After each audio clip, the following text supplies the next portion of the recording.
Assalamualaikum warahmatullahi wabarakatuh. Saya Yunita Triani SPD, guru biologi di SMA Negeri 17 Garut. Pada kesempatan ini saya akan mengemukakan suatu permasalahan manajemen di kelas yang saya bina. Baik, permasalahan ada dua.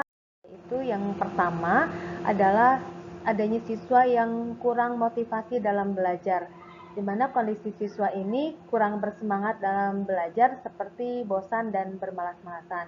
Kemudian yang kedua, siswa yang kegiatan belajarnya atau perbuatan belajar sehari-harinya antagonistik gitu dari keadaan yang seharusnya.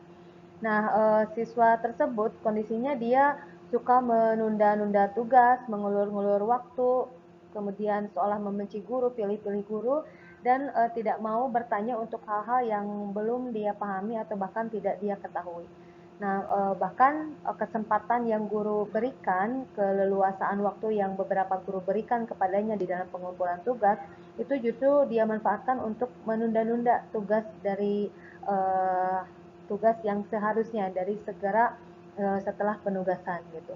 Kemudian dari permasalahan ini saya analisa dan pada akhirnya saya menemukan sumber permasalahan dari kedua siswa tersebut.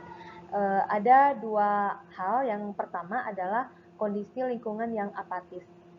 Lingkungan siswa tersebut itu ada dua ya, jadi lingkungannya tidak peduli terhadap perkembangan siswa. Yaitu yang pertama adalah lingkungan keluarga, di mana lingkungan keluarga ini seolah tidak berperan di dalam proses belajar anak, di mana kondisinya orang tua anak tersebut tinggal terpisah antara ibu dan bapaknya dan masing-masing memiliki kesibukan sendiri, sehingga menjadi alasan mereka untuk tidak begitu memperhatikan perkembangan belajar anaknya. Hal ini tentunya menyebabkan si anak menjadi masa bodoh, sehingga belajar menjadi kebutuhan yang sekadarnya saja. Kemudian yang kedua adalah lingkungan masyarakatnya, di mana lingkungan anak tersebut itu seolah kurang mengerti atau tidak memahami apa pentingnya belajar di sekolah gitu.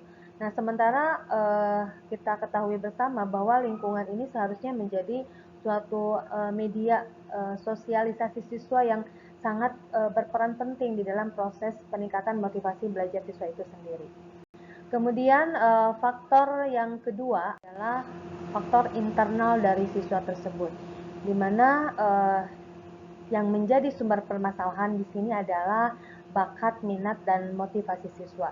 Jadi siswa tersebut merasa dirinya tidak berbakat di dalam belajar biologi. Ia merasa bakatnya hanya di bidang matematika, seni, dan olahraga. Nah, hal ini menjadikan dia kurang minat untuk mengikuti pelajaran biologi dan motivasinya rendah. Nah, dari sumber permasalahan yang saya temukan, saya melakukan beberapa penyelesaian. Yang pertama, saya memberikan motivasi dalam setiap pembelajaran, meyakinkan bahwa hidup itu harus punya tujuan, target, dan cita-cita. Nah, belajar dengan baik adalah jembatan untuk meraih semuanya. Itu. Yang kedua, itu saya meyakinkan siswa. Jadi, meyakinkan bahwa orang tua akan merasa bangga dengan prestasi dan akhlak yang baik dari anaknya. Nah, dengan mengatakan kepadanya bahwa kesibukan orang tua dan kesan apatis dari orang tua mereka bukanlah ketidakpedulian, tetapi mereka mungkin sibuk bekerja untuk membantu di dalam dia meraih cita-cita. Kemudian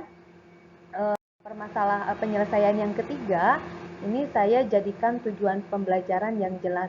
Saya menganggap siswa yang tidak termotivasi adalah siswa yang takut untuk mengungkapkan betapa kewalahannya dia. Kemungkinan ada konsep-konsep tertentu yang membingungkan karena jumlah informasi dan detail yang disajikan terlalu banyak, dan dia kurang memahami tujuan dari apa yang ia pelajarinya. Sehingga saya memberikan penguatan dan menyampaikan tujuan di setiap konsep. Dengan ini saya berharap dapat memberikan kepada siswa peta jalan gitu, melalui tujuan pembelajaran yang akurat yang menunjukkan kepada mereka apa yang ingin mereka pelajari, dapat membantu menghilangkan beberapa permasalahan ini. Itu yang saya harapkan dari pemberian tujuan yang jelas. Dan penyelesaian yang keempat adalah koneksi lintas kurikuler. Nah, ini saya lakukan dengan membuat keterkaitan hubungan antar pelajaran, terutama dalam mengaitkan mata pelajaran biologi dengan pembelajaran matematika dan olahraga seni yang dia sukai itu, gitu, yang dia minati. Nah, hal ini diharapkan dapat menambah motivasi siswa di dalam mempelajari biologi.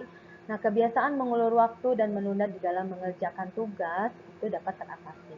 Nah, contohnya adalah misalnya di dalam pembahasan konsep sistem gerak gitu, dihubungkan dengan kegiatan olahraga. Nah, di dalam bahasan sistem gerak kan dibahas bagaimana cara menjaga otot yang kokoh, tulang yang kokoh gitu, sehingga dengan mereka tahu, dengan kamu tahu bagaimana cara menjaga organ sistem gerak kamu, maka kamu akan dapat berolahraga dengan baik dan sehat gitu. Itu yang saya tuangkan di dalam koneksi lintas kulikuler.